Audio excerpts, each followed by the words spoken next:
Na natureza nós temos a forma de dizer qual é a fruta verdadeira e a fruta não verdadeira, no sentido de a fruta que a gente come e a fruta que a gente não come.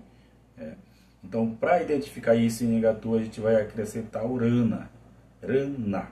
Né? Rana significa falso, não verdadeiro. Nesse sentido aí de ser falso no sentido de que é aquela fruta que a gente não come, que é a fruta do mato. Então, como é que eu vou identificar isso? Eu acho que muitos de vocês conhecem.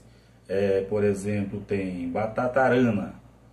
Nós temos a batata que a gente come e tem a batata arana, que é a batata que é do mato, no caso.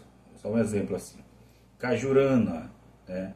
Abiurana, tem o abil que a gente come e tem o abil que é o abil da mata.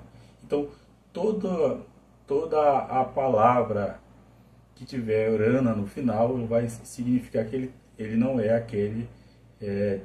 aquela fruta comestível, no caso, que a gente pode comer e se alimentar dela.